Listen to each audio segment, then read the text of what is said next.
All right, welcome back to the channel, everybody. Hope you all are having a good morning so far. We are going to check out a video called How Good Was Kevin Garnett Actually? And this is from Nonstop. Reason is we haven't really checked out much from Kevin Garnett on this channel. I realize I haven't reacted to more than maybe one. And that one just covered some of his Timberwolves years, back when he had like Latrell Sprewell and Sam Cassell. But we haven't done an overview of his whole career, so I think it's time. So anyways, as usual, I'm going to link the original video down in the description below. And yeah, if you want to check it out without my commentary, feel free. Everybody else, please leave this video a like. And yeah, I'd appreciate it. Here we go. Kevin Garnett is a Hall of Fame power forward, a Hall of Fame trash talker, and an NBA champion. Yep. In this video, we'll talk about how good was Garnett actually, Damn where he good. ranks among all-time greats, and could he have done more if he played with better teammates. Before the NBA, Kevin Garnett was born in the countryside, in rural South Carolina, where segregation was still an everyday thing. After a racial incident he wasn't a part of, Kevin was accused by association, so he moved to Chicago for his senior year to avoid further problems. There, the already super talented Garnett further improved his skills and got on the map of every scout in America. He led the Farragut Academy to a 28-2 record with 25.2 points, 17.9 rebounds, Damn. 6.7 assists, and 6.5 blocks. That's a completely all-around player right there.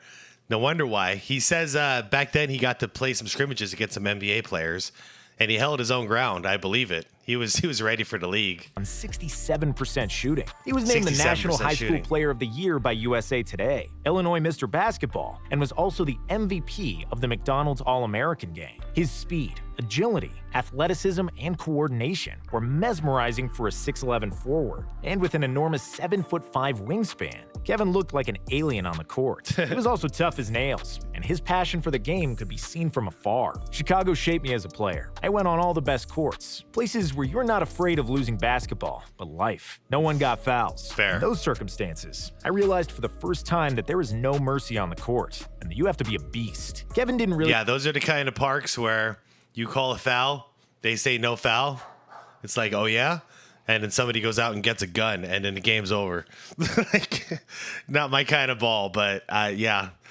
Chicago, I can imagine that's definitely how it goes down out there. want to go directly to the NBA league, as Daryl Dawkins and Moses Malone did before him. He wanted to play in big college games, in packed arenas where he would be one of the best players. The biggest obstacle was the insufficient number of points on the SAT test, so Kevin had only one choice: to go directly to the NBA and play with the best players in the world. When he was supposed to make a decision on an agent, he was 7 hours late to a meeting on purpose. Many agents called me, played games, made promises. Now it's my turn. I'm the one playing the game. Fair I'm enough. a player, not them. I don't let them have an advantage over me. I'd rather kill you than let you have an advantage over me. Jesus, that's such a Kevin Garnett thing to say.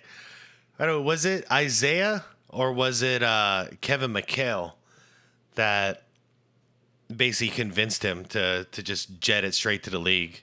I can't remember. The Maybe we'll guy who cover was it. finishing high school at the time. And that's exactly how he played. If you wanted to get the better of him, you better be on your A game, because you knew that KG was trying to kill you. The agent who didn't mind his tardiness was Eric Fleischer. And it was Fleischer who set up a workout in front of 13 teams who had the lottery picks in the 1995 draft. On his way back from Garnett's workout, Timberwolves general manager Kevin McHale talked in the car with the head coach Flip Saunders. This kid is fantastic. His energy is something I haven't seen before. We are taking him in the first round.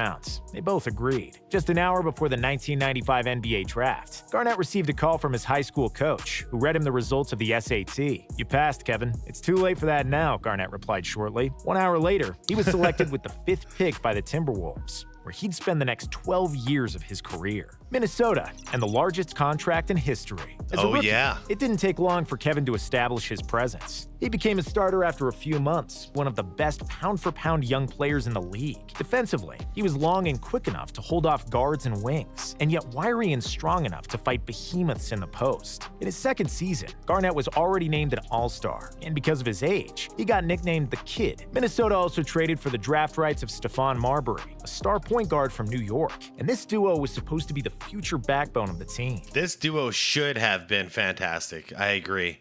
After 8 years of existing as a franchise, the 20-year-old Garnett pushed the the Timberwolves to their first playoff appearance, where they'd get swept by the Rockets in the first round. Despite the loss, Kevin Garnett had plenty of reasons to be happy, $126 million to be exact. In the 1997 offseason, How much was it? Because I thought it was 100.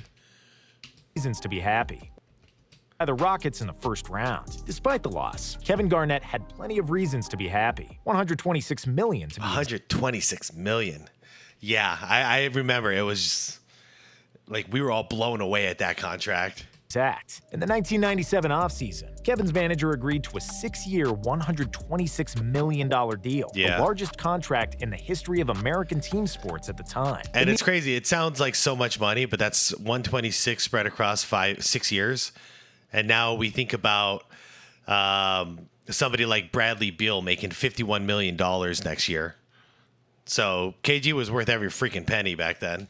Media went crazy that the 21-year-old with 2 years of experience got such a deal. Some players, like Charles Barkley, were also furious. What did I play for when unproven kids get this kind of money? Garnett's contract was one of the main culprits of the NBA lockout next season. After the contract extension, Garnett did what he had always done, train maniacally, and watch cartoons in the breaks between practices. In his third season, he averaged 19, 10, and 4, and was among the league leaders in blocks and steals. Minnesota would once again lose in the first round of the playoffs, and there was a problem with Stephon Marbury. The original Steph wanted the spotlight for himself. Yeah. He didn't want to adhere to Garnett or take a pay cut due to Kevin's humongous deal. Starbury requested a trade and got shipped to New Jersey, leaving Garnett as the lone star on the team. In the next several years, the Timberwolves tried to link Garnett with quality players, but it failed miserably. Even when they had good seasons, their ceiling was always the first round, where Minnesota finished their season for 7 years in a row. Until they got, Sam Cassell. Sam Cassell was huge for them.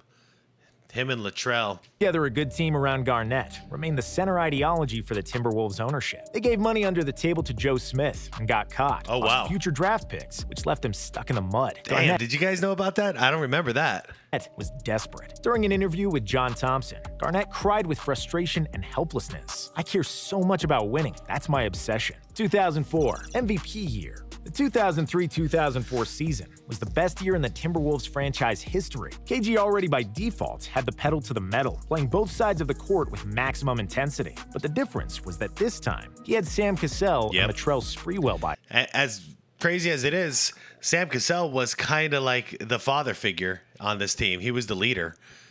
And Sam is kind of a wild one himself. But he had that championship experience with the Rockets, and it really came into play. This year, I was really rooting for these guys to win. I really wanted them to win a championship that year. My Suns had no hope, so,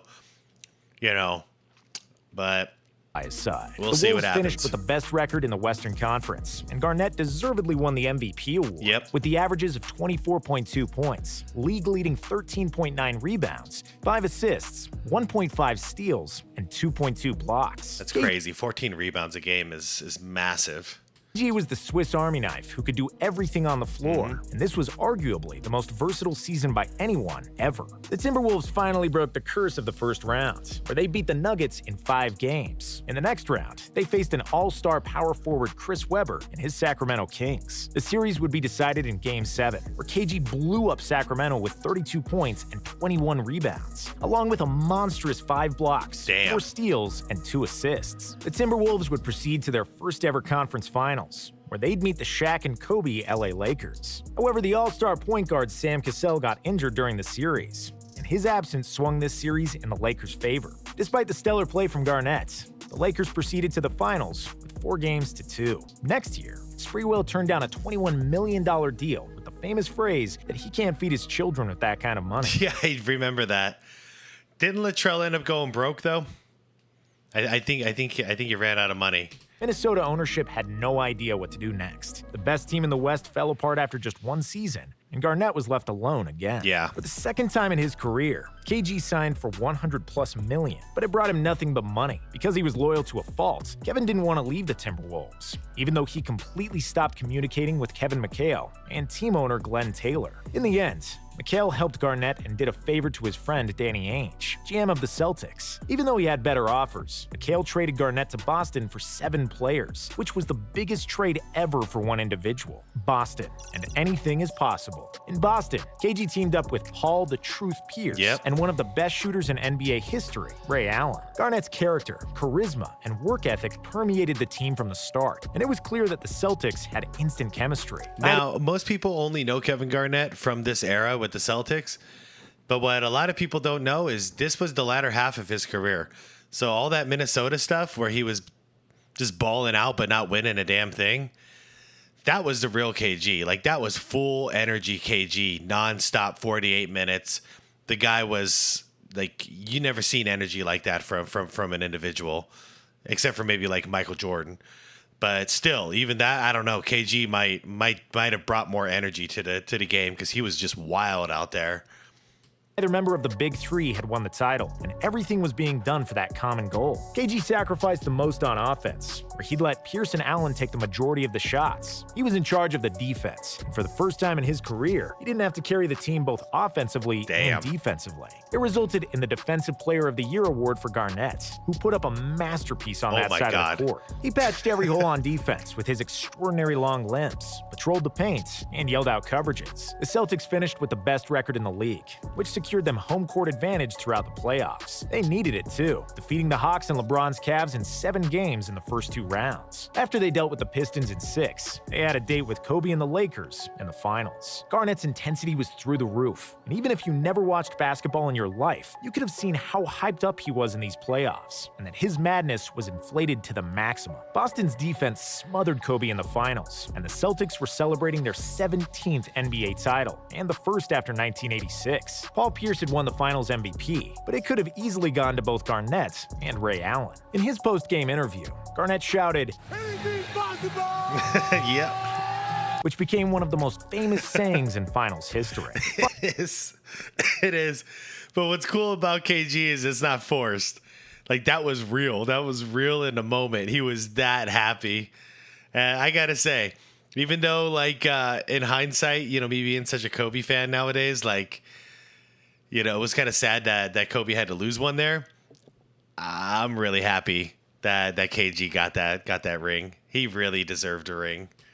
Finals loss, and the late years. The Celtics had a good enough team to repeat as champions in 2009, but a knee injury knocked Garnett out of the playoffs, leaving him only to yell insults at Joakim Noah and Dwight Howard. While the Celtics I saw a little clip of a video of the stuff he's saying back there. Not stuff I can repeat here on YouTube. But it's funny because it's just like, it's not like he's not thinking about how unacceptable the things are that he's saying. He's just talking. He's just yelling out, just trash talking from the audience. So all the same kind of trash that he'd be saying on the court where nobody can hear him, he's saying it right in the audience and everyone can hear this guy. Struggled without him on the court. After that injury, Garnett lost some of his ability and athleticism, and Doc Rivers had to put him on a minutes restriction that would last until his last game in the NBA. However, the Celtics were able to reach the finals in 2010, where they would again be met by Kobe and the Lakers. After a hard-fought series, the Lakers prevailed in the pivotal Game 7, and the Celtics dynasty was slowly starting to fade, as Garnett's highest gear wasn't as fast as before. There was some serious mileage on his odometer, but KG still mustered 2 more All-Star years in Boston. However, LeBron had gotten too strong, and the Celtics have had to break apart. Garnett and Pierce moved to Brooklyn to form another super team, but they only played 1 season there, and were again defeated by LeBron. Guys, would you consider this a super team? I wouldn't. No, I wouldn't. I mean, you could call it a big 2, but a really aging big 2. But no offense to Jason Terry, man. Champion to the core. I wouldn't call this a big 3. Brooklyn to form another super team. Or super team, they only played 1 especially. season there, and were again defeated by LeBron in the playoffs. Kevin ended his career where he started it, with the Minnesota Timberwolves, where he retired in 2016. And he was just the same competitive madman then as when he was just starting out as a 19-year-old kid. Legacy. By the way, I'm really glad he did end his career in Minnesota. I like when players do that. Scottie Pippen did that with the Bulls too.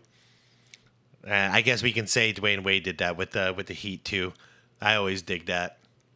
Difficult to find a player who played basketball with more emotion, intensity, desire to compete, and obsession with basketball than Kevin, and everything was visible on his face. If you were his teammate, he loved you to death. He bought you suits and paid for dinners. If you were against him, he would be your worst nemesis. Yeah. Garnett was an a-hole to his opponents, especially rookies, whom he often destroyed with his trash talk, which had no boundaries. As a player, he was a master. Hold up. He often destroyed with his trash talk, which had no... Look at that. Look at that clip. Look at that still frame. Wow. Dude. Yeah. Channing Frye's like, man, dude, give me some space, man. Give me some space. God knows what he's saying. That was one of the craziest things about KG that made him so special. He was actually scary.